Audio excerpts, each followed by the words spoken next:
Hi, Emily. Hello, other Emily. Hi, Emily. Emily's. Hey, Rob. Oh, just all the Emilys. I want to be called Emily too. Yeah. Okay, Rob, Emily. Okay. We can call you Emily Rob. That sounds good to me. Who are you gonna Well, rob though? good morning. Good morning. This is the Saturday service. You can see that because it says it right above my head. Today is. Someone help me out on today's date. It is October 23rd, 2023. This is the Saturday service. I'm your host, Rabbi Brian. Says that. 2023 just yet. Did I get the wrong date? No, you said Wrong year. 2023. This is the 18th month. What is it? I have no idea.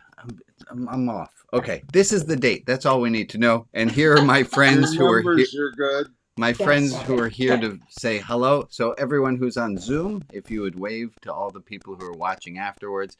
And we have friends who are in New Zealand. I was corrected. I said Australia last time, and then I got a snarky email back. Appropriately, because I screwed that one up. So welcome to the Saturday service, and hi to Jess and to James and to Jeff and to Meg and to Ron and to Michael and to Christina and Emily and Steve and Barb and Rita and everyone else who I greeted ahead of time. Oh, and hi Scott. I want to thank you for joining in, and if you're watching after the fact and you want to join us live, like all the people who are here on the screen, please join us. We'd love to have your voice as one of the many voices who are with us. Here is... Yes, please wake up earlier. Yeah, somebody was complaining to me about the time of the service, and I explained to them if they just moved to the East Coast, it wouldn't be a problem. So it's not really... That's how I get here. Right, that works. Or for Christina, what time is it where you are, my friend? 5 p.m. It is 5 p.m. A very nice time. So you can do the Saturday service at 5 p.m. It's perfectly acceptable. So thank you guys for being here. I do have, I want to start us out with a little bit of a review question. Last week we did a thing about a tissue. Remember a thing we did about a tissue last week? Hold on. Gesundheit. Yeah. We did a thing about a tissue, and I asked you to carry a tissue with you. Did anyone manage to have... I have a different way of doing that this week, unless somebody... I'm scanning the images of the people. I've had a tissue all week long. I had a metaphorical tissue. Yeah, I was going for the metaphorical ones here. Does somebody care to speak to the metaphorical tissue issue, or is there... Yeah, it was blowing your nose and handing it to somebody. Yeah, Emily, go ahead. Tell us a little bit more, would you? Yeah, where you're blowing your nose and then you offer it to somebody and somebody says, no, thank you. Right. Or yuck. But this was Emily, this was a metaphor. We're not just talking about blowing your nose. What was the other half of it? Well, just because somebody offers you something doesn't mean you have to take it. Right, exactly. And if somebody says, hey, you're not a real rabbi, that's not a real service, I can simply say, no, thank you. As opposed to the other thing that I might have wanted to say, which brings me to this point. I got a lovely email from a long-time religion outside the box friend, and I don't want to incriminate the person by using names or any particular details, but the person said, Rabbi, I have a very hard time when you use that F word. And it so upsets me that I have to turn off the video. I can't do it. Food? No, and let's not guess the word, because if we guess it and we say it right, we're going to lose that person from being able to watch. So I think we know what F word I'm talking about here. So the friend asked, so the person wrote and said, could you please stop doing that? And the answer is, of course. And if it's going to upset someone, I don't need to drop an F-bomb. like that. But I'm wondering, because today is supposed to be about review and reviewing a lot of the things that we learned. I wonder if somebody can. I took this criticism, and how could I see this as not just criticism? And that's starting already deep in, and that's probably a harder question than I should have started with. But this idea that somebody complains, I have what Emily was just saying, and I can politely say, no, thank you. I don't need to take your criticism. But the other way that I can look at it is I can look at the person's criticism, and how can I look at their criticism so that it's not offensive to me? It shows he wants to be here. Yeah, it shows that she wants to be here, and that within she. It was a she. I'll give you that hint. That within every criticism, within every criticism and complaint, there is, what's the other word that I'm looking for here? Commitment. Their commitment. That there's commitment. Commitment. That there's a commitment within every criticism or complaint. That Ron B had his hand up. I don't know if he wanted to contribute to the conversation. Well, we're going to put you on the spot for a moment, Ron B. What do you have something you want to share? Isn't it also a request? Explain. Are you saying that a request is also a commitment? No, a complaint in many ways is a request. If someone is complaining to you, correct, or to me about something they do, they're asking me to change, and they because they feel because it's important to them for some reason. And if I want to be considerate and kind to that person, and it's something that bothers them deeply, then maybe I need to change that when I'm whatever it is that I'm doing, like using the F word, around them, because it causes them a little discomfort or pain. Absolutely. And the level of discomfort or pain is maybe what drives me as to how I respond. But if they're speaking deeply, then I'm obliged to. Well, we're at least obliged to consider what they said. We don't necessarily have to do it, but we should definitely consider it. Yeah, and that's where I am. So I'm going to stop using the F word. And for all of you who were tuning in just to hear the rabbi curse, you are SOL.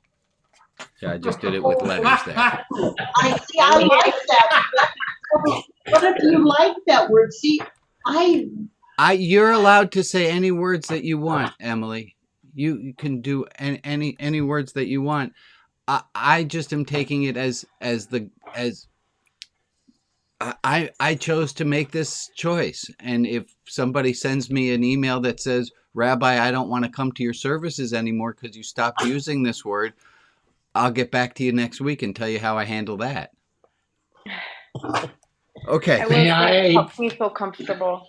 Yeah, I'm trying to make more people feel comfortable, but of course it's not always majority rules. If somebody in a minority feels like they're not being taken care of, we have to look out for them as well. It's the goal, the responsibility of the group to take care of all of the members. Okay. I do have one other question, if I might. I love to hear what you have to say, Ray. Is this particular person one who complains about everything, no matter what you do? And the answer is, this is the first email of complaint, criticism of, this is the first time I have heard from this person. We've had many interactions before. Okay. Well, it's really your call.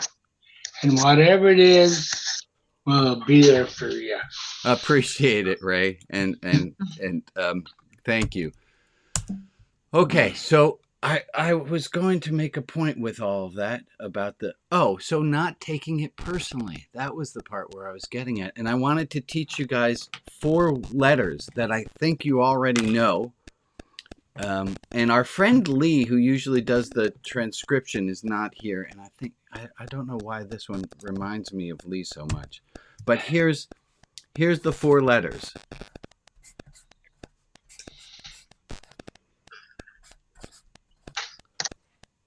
Do you all know that word, Q-tip? Oh, cute. And the acronym Q-tip stands for Quit Taking It Personally. Ah, Ah, Quit taking it personally.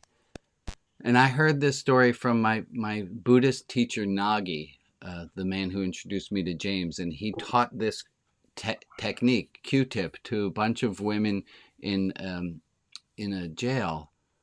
And he said that they started throwing Q-tips at one another when things started. If someone started to take things too personally, they would pelt that person with Q-tips to remind them not to take it so personally. The way he told the story, I wound up laughing, and I wish I remember all the details to it, because apparently it didn't work that well. you can always use a good laugh. And I want to do some review. Because there's lots of things that we've talked about, and I want us to keep talking about. Before I do that, I made a note to myself, and I've been trying to get to this note for weeks. How are we doing? Like, how are you doing? And give me, there's an old Jewish story that says, someone says, "How are you?" And the response is, in one word, good. And he says, all right, but if I gave you 2 words, not good. It's very hard to bring it all down to just how are you, thumbs up, thumbs down. That's really binary. It's really too simplistic. So let me ask, and this is a public forum, anyone have how they are and really feel like they would love to share with the community, to share with the group how they are, just to get it out there? Oh, I can. Go I ahead, mean, Jocelyn.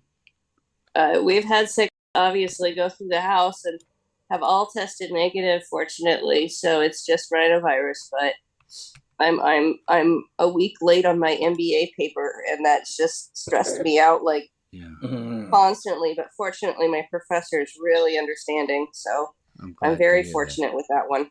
Good. But it's rough. Little stressed, but I'm just trying to recover. Thank you. Anyone else want to share with the group how they're doing today? And let me say hi to Ann and Shmuley and other people who joined in, Betsy and Joan. Hi, Joan and Sari. Hello. Anyone else have they want to share how we're doing today? That's part of what communities do. Yeah. Go ahead, Betsy. I'm sleepy, but glad to see all of you. We haven't seen you for a while, Betsy. You doing all right? Oh, I'm fine. I've been around. Okay. I was here last Saturday. I missed you. I apologize for that. Okay. Well, I don't think I said a whole lot last week. There was no need for a musical number last week, so I appreciate that. Somebody said to me, Brian, it's amazing what good people you have at your service. How many of you have that feeling like, wow, this happens to be an amazing group of people? And I agree, but I'm also going to tell you something. It could be anyone. I think every group of people is an amazing group of people. If the people are willing to just be open enough to be themselves, it's almost always an amazing group of people. It's either that or I happen to have a magnetic pull that only amazing people show up to wherever I happen to be in the world when I'm there. It's not beyond possible, but the math doesn't hold up. So I'm glad to see all of you amazing people. Let's do a little bit of a review. And I asked a few people ahead of time if they would share. And Gord, I'm going to voluntold you. You and I did talk ahead of time. And there was a tool, a religious spiritual tool that you said you would share with us that you learned. Because I thought it's better for other people to share tools than me to just talk the whole time. So Gord, go ahead, talk to us. I just want to be clear, you're not calling me a tool. No, I am not calling you a tool. Thank you, Gord. Okay, all right. Priceless. Well, I received You're good for something, though. I received a lovely prize in the mail for bringing my offspring to the service. Mhm. And my offspring is still alive and well, but is often sleeping through the service. And it was a wooden token, and I've been carrying it around in my pocket. And when I'm at work and all of the things that go on at work, all of the busy stuff in the head and the reactions and stuff, every now and again I'll just put my hand in my pocket and feel my little wooden token. I'm going to show it's a everyone. grounding. Here's a little picture of the little wooden token. And on one side, it says, I am but ashes and dust. And on the other side, it says, for my sake, the world was created.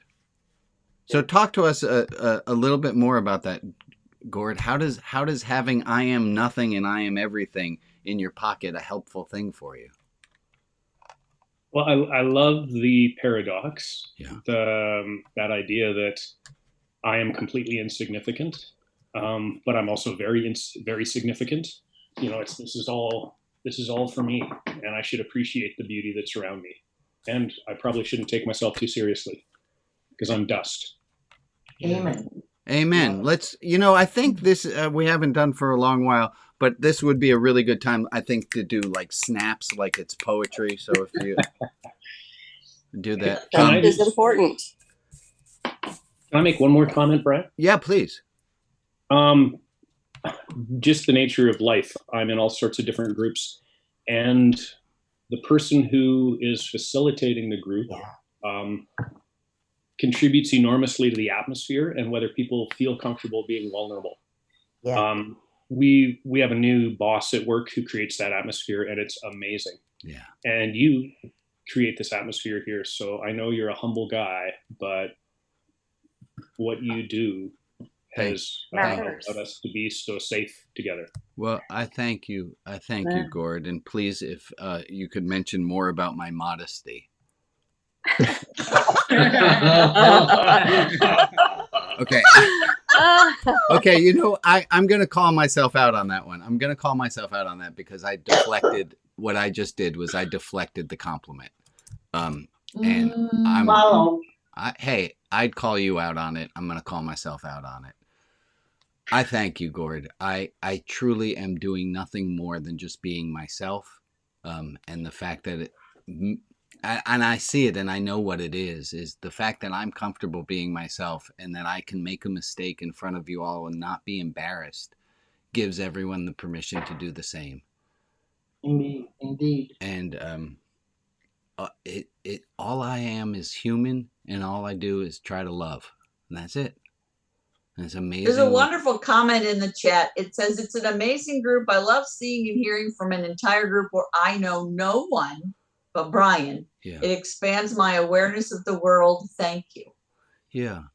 Show of hands, just a show of hands so that people know. How many people who are in the Zoom group have I actually physically touched hands with? Okay, my daughter, obviously. But it's a very small number of people. It's a very small number of people, and that's amazing. And there's something really special about knowing that random people are out there and are kind. Because if you listen to the news, which I do not advise, but if you listen to the news, you would get the sense, because that's what you keep hearing, that the world is a horrible, horrible place. And yes, but there are also random people, like all the people who are listening to this service, all the people who are here, and there's an infinite number more who just are trying to be good people. It's pretty amazing. Okay. And I'm going to do something that Emily taught me. I don't know where Emily is on the screen right now, but Emily taught me when you hear a compliment, if you're not really versed at taking in compliments, when you get a compliment, to just swallow. Just to take a moment so that you physically mark that you got a compliment and you've paused time for a moment there. So thank you, Emily, for that tip. And Gord, thank you for the love. Appreciate it. Anne, my friend Anne, said that she would be. I don't have that. Anne is not I have another Anne on the right now. The Anne who said she would volunteer to talk about Aristotle and how it helped her isn't here. But Alex, I know you're here, and you can spotlight your own self. And always thanks to Alex who does all the tech. Alex, you said you could comment a little bit to us about the levels of learning and how they've helped you tolerate other people. Yeah. I've been I've been doing that a lot at work lately.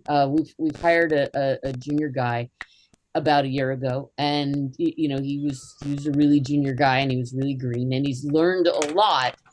And there's a lot of things that I just sort of take for granted that I know, working in tech. And so anybody who works in tech, there's this impulse within me to just assume that they know it. And there's been a lot of times where I've had to kind of check myself and say, hey, wait a minute, levels of learning. I have to remind myself that it isn't just, open up my brain and download it into my, coworker and then assume that it's okay. I told you, there it is. Yeah. I'm going to time you up for a second, just so that we have that the levels of learning is that learning isn't binary. Yes, I can do it. No, I can't do it. That there are stages in between, and that if you don't remember the stages in between, that's fine. That just means that you don't know it fluently yet. Right? If you don't know what these 5 things are, it just means you don't know it. It doesn't mean you're not a good person. So here are the 5 stages of learning. The 5 stages of learning. So help me out, crowd. First one is I can't do it at all. I don't know anything. And the last one is I can do it fluidly without having to think. Right. What was number 2? Someone helps. Yeah. You need a lot of help, hand holding. And number 3? You need hints from that person. Somebody gives you a hint from the outside. And level 4, once you no longer need someone to say, okay, you remember it's the thing that says orangutans, something with rats. Do you remember that? That's a hint from the outside. But once you're done with that, we go to 4, which is self-clue. Self-hint. Yeah, you hint yourself. Self what? You give yourself a hint. You can give yourself a hint. That's where, if you ever notice that you're talking yourself through a problem, that's what you're doing, is you're giving yourself hints, is you're talking your way through it. And a really important thing, and then I'll get back to Alex, is to remember that when we are stressed, we fall down an ability level, which is why when you're on the side of the road after almost getting into a car accident, you're going to start talking to yourself about how to drive. Good. Okay. And Alex, I love your point. I love your point that, and I've lost your video, but that's all right. Your point is that we need to remember that the people who we just taught something to, they too need to do all 5 steps of learning. Yes. And you can't how many times do I have to tell you? And the answer is more than you've told me. Go ahead, Alex. Yeah, and I see that a lot too with some of my coworkers and the people that I've been teaching things to, is that especially like if they make a mistake or if there's some pressure, hey, we got to get this done right now. Immediately, I see that in people's performance, in that whatever level they were at, they definitely fall back 1 and sometimes even 2 levels. Yep. And I've really used that tool a lot to remind myself not to get irritated with someone, because Amen. A lot of these things to me seem very innate and very natural. But then of course I've been doing IT work since I was in high school. Right. And for some of the people that I'm working with, they're a lot newer to the field. So to have patience, and that's part of, like, I wrote on the announcement for today's service, I said, the point of it all. And I want to talk about the point of it all. What is the point? What is it that we're doing?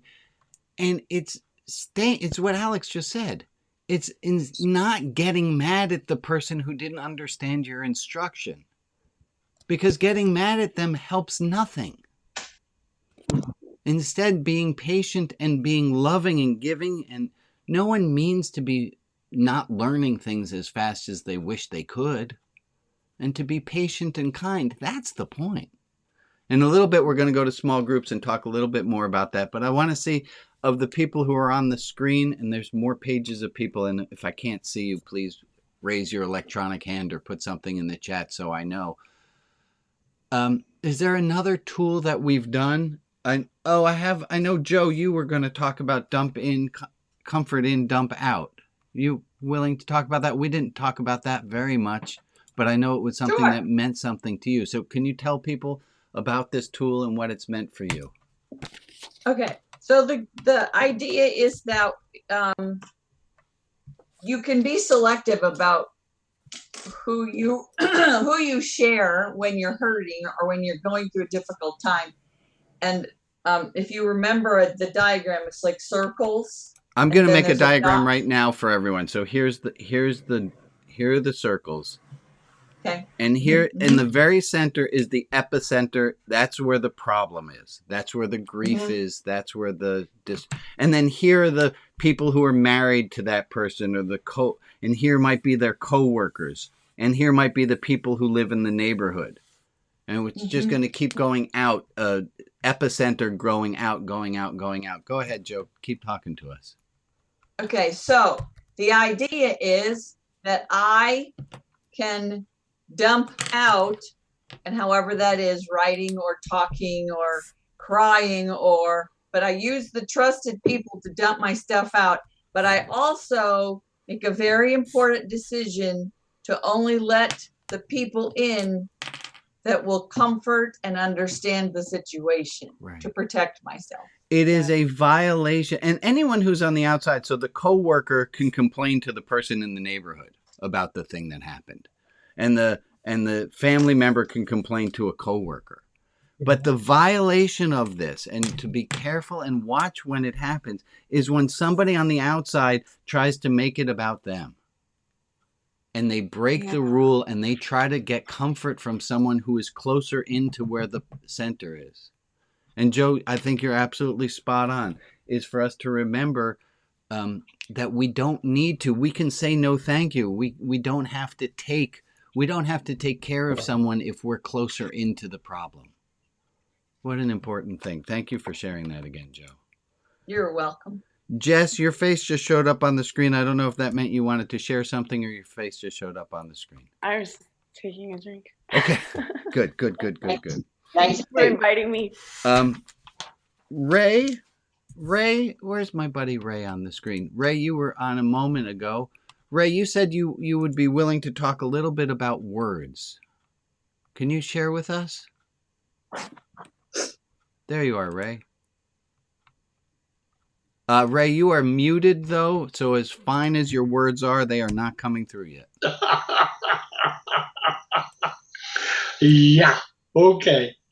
To me, words carry so much meaning. And naturally, we all look at words differently because whatever filters we're going through. But you have to be careful with words because you can't take them back. Yeah. You can say to someone, for example, that shirt really sucks. That's the ugliest shirt I've ever seen. And then they look at you sadly and say, but my mother who died gave it to me. Mm-hmm. And you feel like, oh, hell. But you can't take it back because you've said it. And Ray, so you really go ahead. Have to be sorry. You have to be very careful with words. And you had talked to us a little bit about the words thanks. Can you talk to us about that one again? Thanks, and then you had said also about another one, but let me do one at a time. Well, do you remember what you had said? Not particularly, but let me think about it. Oh, that's all right. I know that the other one you had here was about Go ahead. I apologize. It's okay. Instead of just saying thanks, which is sort of that was it. an offhanded way, and it doesn't really express sincereness to me. I thank you, or if you're looking right at someone, thank you. But it shows true appreciation and understanding. Right. I think that's great that there's a difference between saying thanks and I thank you. And the power of words there is important. The other one we had was this one, the have to get to split. You got something about that, Ray? Have to puts a burden on you. It's an obligation. And I get to means you have a choice to do it or not to do it. And how you take that can bring joy to you. Yeah. I have to go shopping, or I get to go shopping and buy food, and thanks be to the Great Spirit, or however you look at that, that I have the money to do that.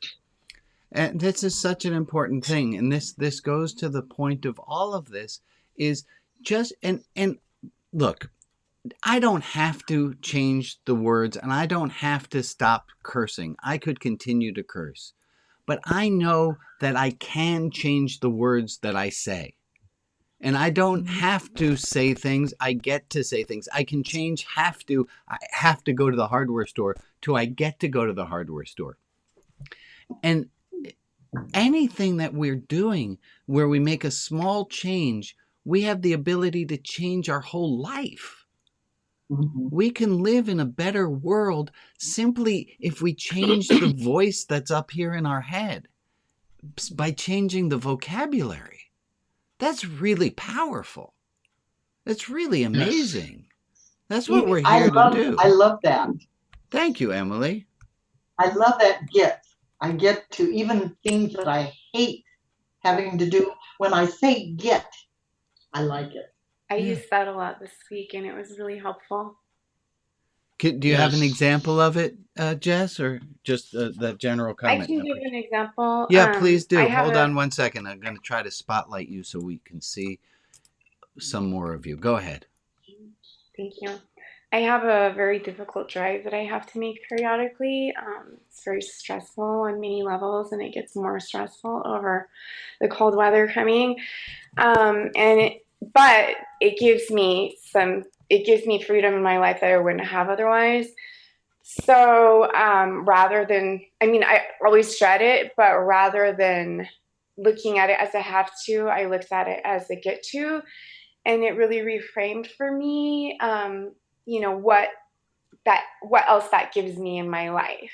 Right. So it was definitely something that changed, the paradigm around how I was able to think about that. So thank you for that. It's pretty powerful. Just one word, being conscious of the one word. Thank you, Jess. Betsy, you have something you want to add?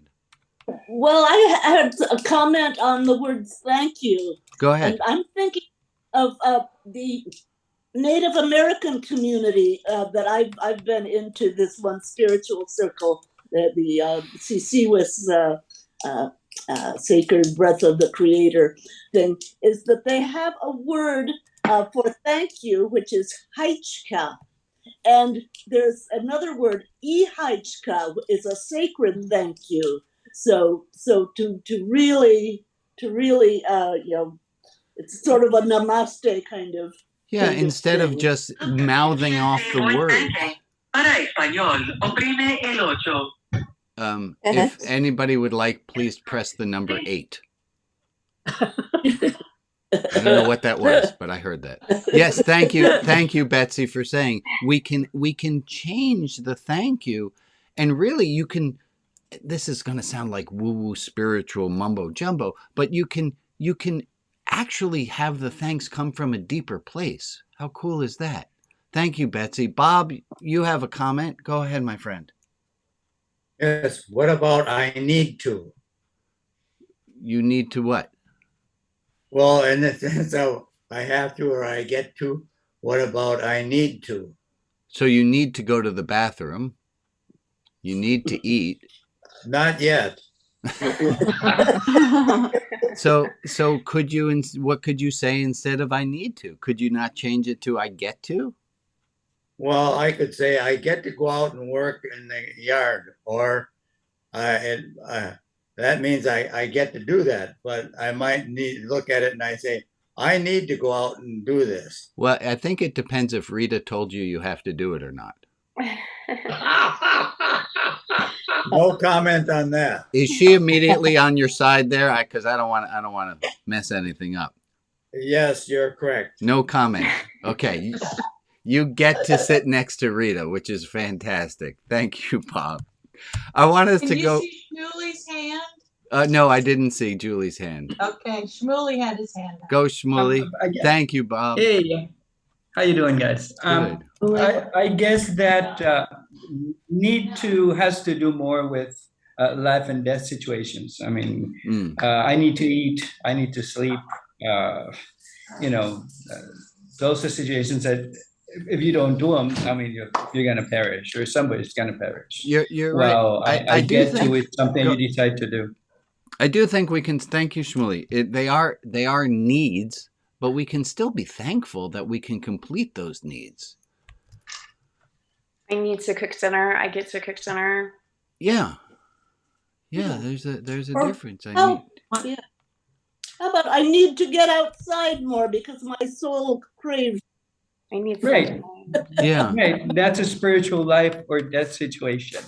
Yeah. And I need to eat, but then I get to either buy the food or fix it. Yeah. Mm-hmm. Okay. And if you're saying I need to do that, it's putting an obligation on you instead of saying I get to, which brings you joy. I hear you. So do you want to be under obligation, under pressure, or do you want to look at it as this is something that brings me joy and is uplifting? So Ray, That's I think the what you're difference to saying me. is for us to translate and see if we can't substitute again the word get to, or just to at least be suspicious when we say need to, have to, that maybe we have another way of looking at it that could loosen it up a little bit. Right. I like again, with the situation of eating, I can dread fixing myself food, but I can go buy it, and then I get to do it, and it's more enjoyable. Wonderful. But Wonderful. I still need to eat. Yes, you do. You do. I want us to go. We're going to go into small groups in a moment, and I'm going to show you what I want us to do in small groups. This is a grid that I know many of you are familiar that we've done in the past, and if you're new, the people who have been here in the past will help you out. And the grid goes like this: that there are 4 options in change and not change. Delta being the Greek letter for change, and so here's not change, here's change. Here are benefits, here are detriments. So we have 4 options. If we don't change, there are problems, which we often refer to. This is the monster. This is the problem quadrant. If we do change, we get a pot of gold. So there's a benefit to change, and there's a detriment to not changing. And what we've started to look at, and this is the work of Eli Goldratt, are these two other quadrants, which is half the equation, which is what are the benefits to not changing? And that one we had referred to as the mermaid, because as it's amazing how many people don't know, it always shocks me that mermaids are allergic to gold. So if you got the gold, you would lose your friend the mermaid. You all knew that mermaids are allergic to gold, right? Oh, You're the smart people. It's those other people. I don't know why. Learned it in 2nd grade. So, and then on this side, there are robbers. That if you get the gold, you're now going to have right? So you change whatever action it is in your life. You get the benefits of the gold, but now there are new potential undesirable effects that have come up. And what I'd like us to do is I want us to look at if the change is to live a life. And I'm going to fill in this quadrant. And the quadrant is that our goal, the gold, is to be kinder to be more loving. And I'm going to even add in to be hopeful, because I do believe that having hope is a choice. That having hope is a choice. And we're going to go into small groups. And I'm going to give you 10 minutes in the small group to come up with, if the goals are to change our life, to have more hope, to be kinder, and to be more loving, what are the potential robbers that might come up? And to talk in your group, you also might want to tell each other your names and where you're from. But to talk in the group of what are the things, if I don't change, there are benefits to not changing. There are benefits to not being kinder, more loving, and having hope. If there weren't benefits to it, we wouldn't do it. And then what are the monsters? What are the problems that we have currently that would go away if we were more loving, more kind, and had more hope? So I'm going to go over the homework, and you're going to go into small groups. Alex, we're going to hit groups of about 5, please. And in the group, I want you to fill in the robbers quadrant, the monster quadrant, and the mermaid quadrant. And to work with the people in your group over the 10 minutes to come up with what are the things in those other groups. And I will see you back here when those 10 minutes are over. And you're all being invited to join groups. And Alex, I was smart and I didn't join the group this time, so I didn't wind up in that little rabbit hole we did last week. So is anyone having problems getting to their group? Rose or Anne? Jim? Rose, are you able to get to the group or no? Oh, I can't. You're not on audio. I hit the wrong button. Okay. Alex, can you help Rose out again? Yeah. Let's see. Rose. I'm trying to find Rose on the list. You should have gotten She hit the wrong button. So can you okay. remove Let me her? see if I gotta see if I can find a You're way to still a move her. good person, Rose. I think. I'm assuming. Yeah. Appreciate it. Alex, would it help if we put Rose in the waiting room and then brought her back in? I'm gonna put you in the waiting room and bring you back. Because her name just disappeared from the list. So let me do that. Oh, I just did it. Oh, okay. You let her back in. There she is. Hi, Rose. Huh. You know what? We can just, Rose, you just stay here with me, Scott, Alex, and Maria. So let's just make our own group. We are going rogue. Okay, I found her. All right, let me try. No, I want to keep her. Oh, you want to keep her? Okay. Well, we lost Maria. Rose, do you want to go to the other group? You want to hang here and figure this out with Alex and Scott? I'll hang with the experts. Oh, so you want to go to the other room? No. We're not experts, lady. But here, let's give it a whirl. If the goal are hope, kindness, and lovingness, being more loving, what? Well, let's start with, where does everyone live? I live in Portland, Oregon. I don't know where you live, Rose. I know Alex and Scott are in California. Just north of Emily. She's the reason I'm here. Oh, Emily, with the overalls, who curses all the time. Yes, sweet Emily. She is a dear. Yeah, she invited me to the group. Anyway, FYI, I'm in Bellingham. I'm just north of her. Bellingham, Washington. I was the chief rabbi there one high holiday, sir. Anyway, let's get to this. What are the problems we're going to have that we don't currently have if we have more hope, we're more loving, and we have more kindness in our life?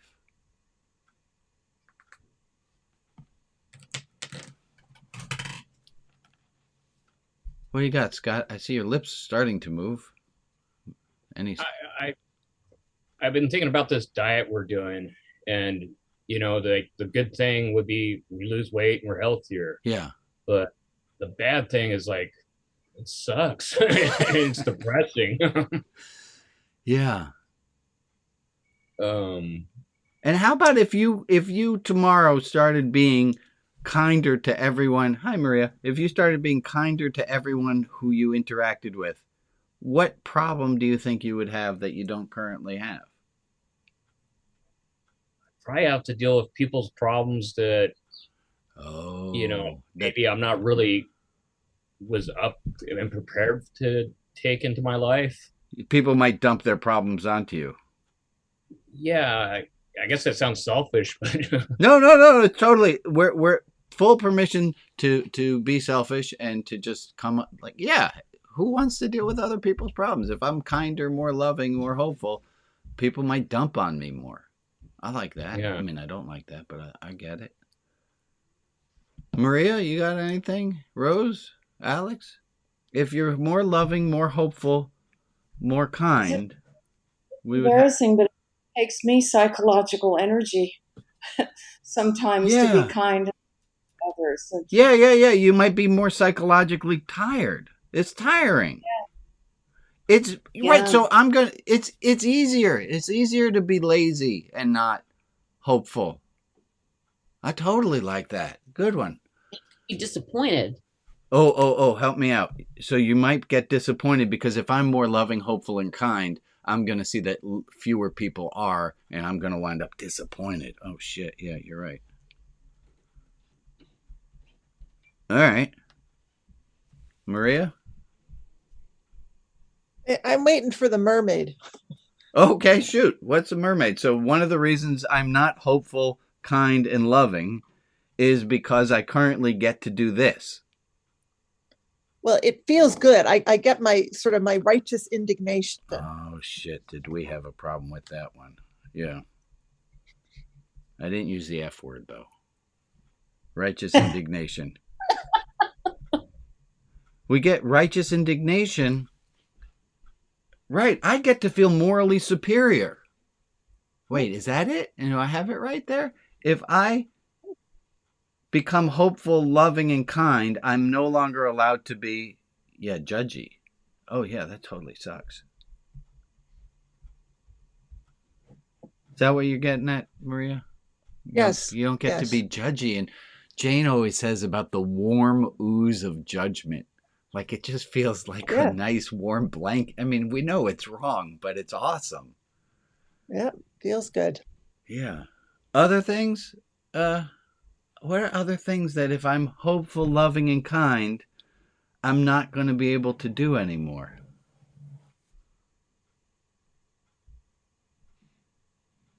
Well, I mean, sometimes someone steps on your toe, your impulse is to stomp back, and if you are being hopeful, loving, and kind, that prohibits you from exacting revenge upon your enemy. Yeah. You lose that cathartic explosion where I get to explode at somebody. I don't know how to write that, though. How do I write that down? Explosion cartoon. I'm gonna say lack of revenge. Yeah. Or inability to exact revenge. I'm gonna say lack of the joy of revenge, because it's not just revenge. It's I'm not able to watch them suffer. I mean, I know it sounds really awful. It's like in the movie where the person has to choose between black and white. Like, hey, would you rather be vengeful or kind? It's like, schmuck, obviously kind, but it doesn't seem that obvious, does it? Alex, I forgot to keep track of time, and I'm sure you know. Yes, and we have about I think about 1 more minute. I think. Does it send out that 1 minute warning? When I close the room, yeah, it's because we sent them in at 8:39. Okay, and it is now 8:49. So I'll call everybody back. Call them back. I see my daughter. Oh, and my mom. Look at that. Total intergenerational award winner right here. Mom and daughter on the same screen. Well done. Hi, Eames. Maria, Scott, Alex, Rose. That's my mom.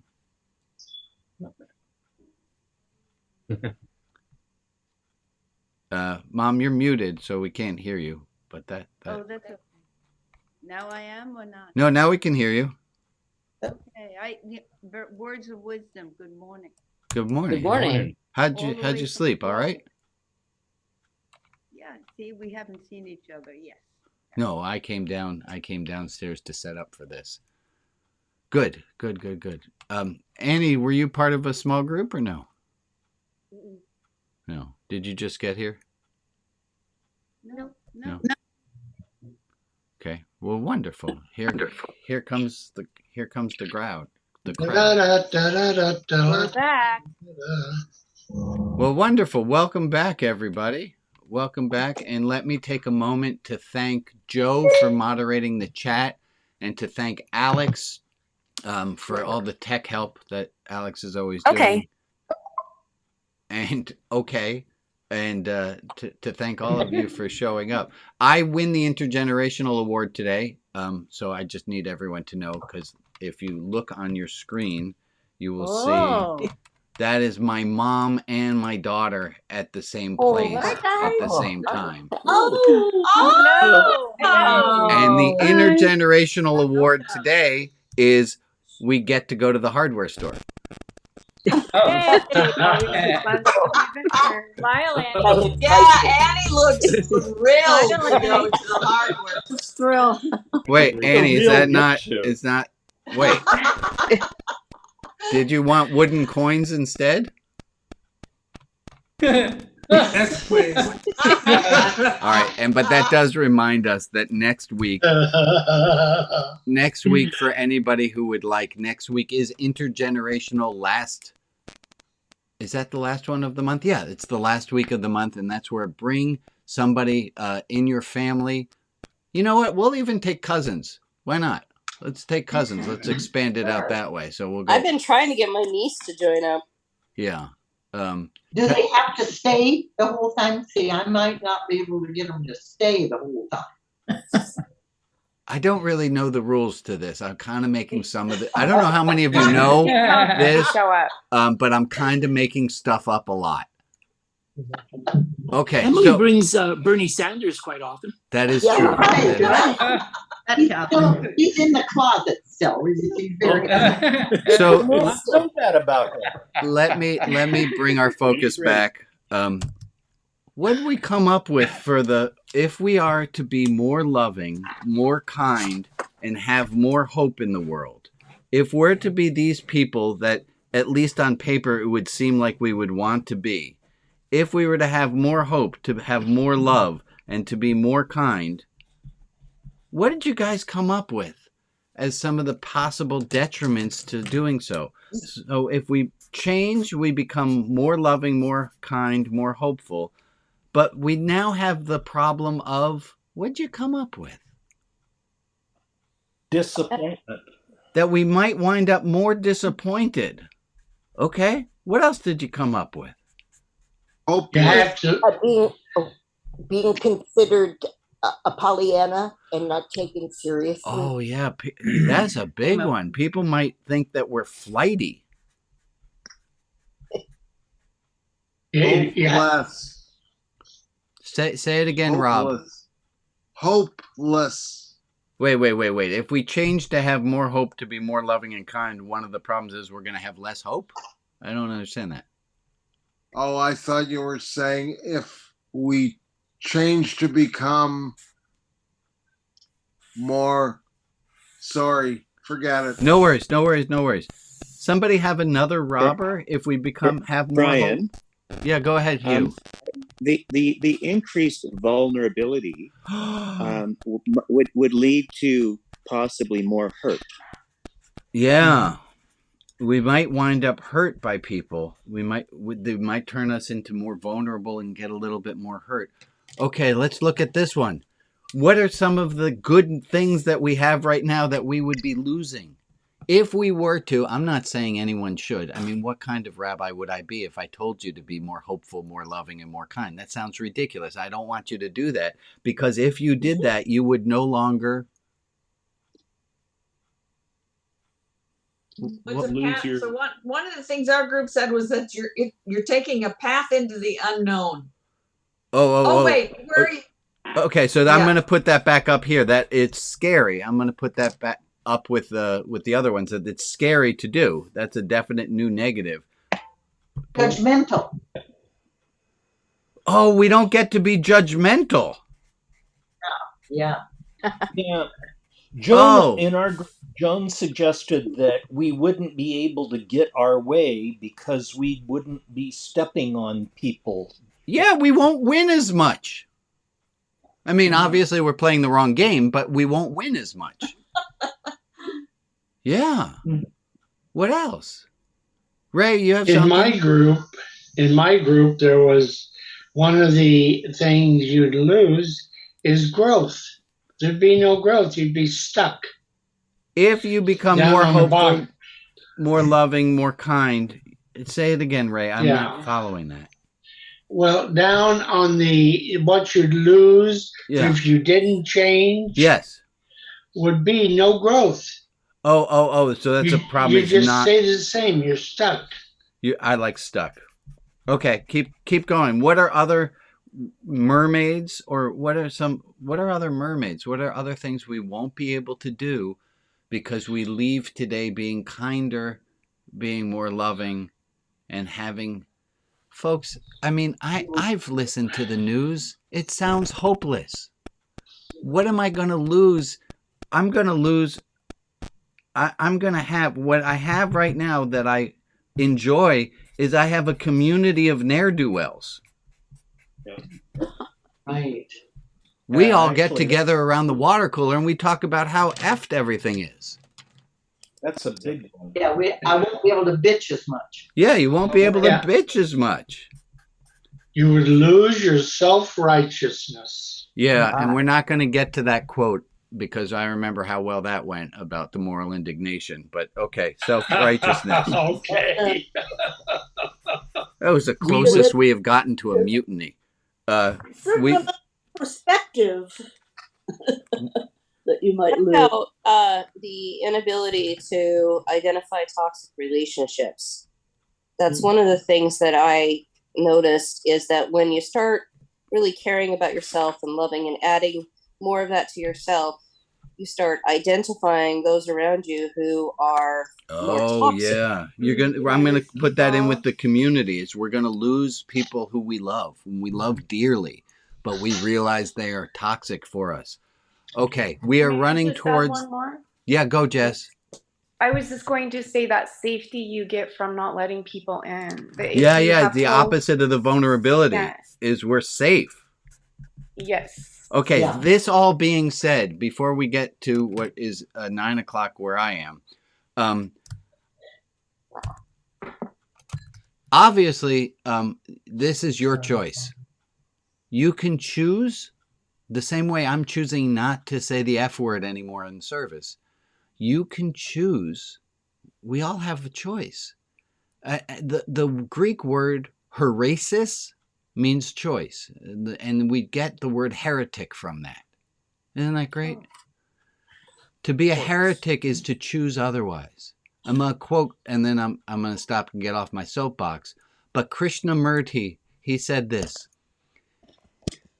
being well adjusted to a profoundly sick society is no measure of health. Amen to that. Again. I want to go from today and have more love. And I want to have a little bit more kindness and I want a lot more hope, because I've been down in the dumps a bit, and I'm going to risk all the potential robbers, and I'm going to lose my mermaid, but I'm going to take a little bit more hope this week. Sermon over. We are about to break into after service. The second hour goes like this. I do need somebody who usually goes. Joan, can you wave your hand so I can see you? Are you here still? I think we lost Joan.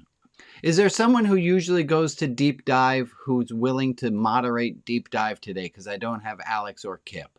Barb, thank you kindly for volunteering. So in a moment, I sign off and we go into different groups. There's Donut Hour that is hosted by Maria and Joe. And then there's Deep Dive, which today is going to be hosted by Barb Blake.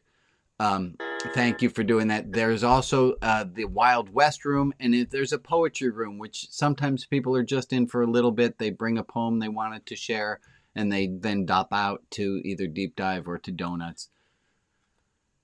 Okay. And also, no, that's it. Let's all wave goodbye to each other, and we'll see you next week. Bye, gang.